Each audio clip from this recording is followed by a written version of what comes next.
I think each of us have those different phases in our life. Yeah. I imagine you have your own phases of sometimes where we do have a big question, and then or we feel driven, and then sometimes we don't feel driven, but there's something else that's like the undercurrent of something we were born with, some interest that carries us really through our life. Yeah, definitely. I mean, I think of, close to 30 years of Aikido training, just completely absorbed in it, and then it's still in me. I'm not on the mat training physically right now, but because something completed itself in that, it had to be there, it had to be that way, it had to be that art, those relationships with teachers, that all, it was like something fulfilling itself in me, and there wasn't a question about whether to do it or if I should be doing it. It was just happening, And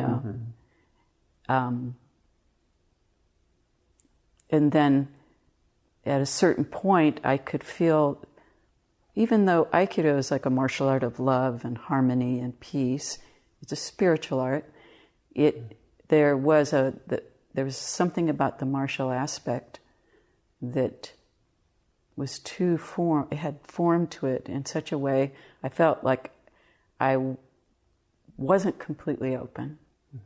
And that's about the time I came to work for you, and and it shifted into just maybe a more subtle looking inside, less active looking inside and a more subtle looking inside, to see about dispelling those, whatever protection or whatever, trying to move towards an undefended love or an undefended state, what you, I think, would call an open state, more by relaxing and not doing or not having a form, I'm thinking about, I had put these three things together, faith, doubt, and prayer. And you mentioned prayer a little bit before, and I wanted to go back to it. Oh, yeah. Because it seems like it fits with, those three things fit together somehow. Oh, I think they do too. Yeah. And prayer has been different things to me in my life at different times. And can you give me an example of that? Or how that's kind of been different at different points? I think that when I was young, I had my own version of prayer, even though I was surrounded by people in my family who prayed, which was really almost abiding with something deeper. Not even know, maybe it was the unknown, but I didn't know what it was, but it was something that was more than me. So it kind of helped connect you to that? Yeah. It was the doorway. It was almost like being quiet and going inside. And kind of an intimacy, a quiet intimacy.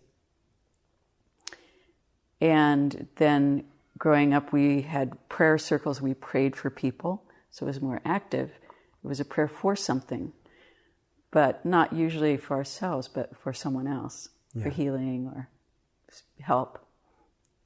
And I think as an adult, it just became a method of listening, of really trying to listen, not praying for something or to get out of something or to get something, but just, how can I listen better? How can I listen deeply? Did it connect you to something through the listening? Well, I have different experiences of feeling something far beyond myself, unlimited.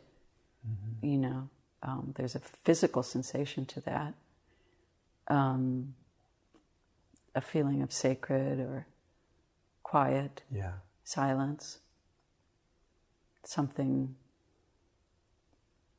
that isn't me, isn't just me.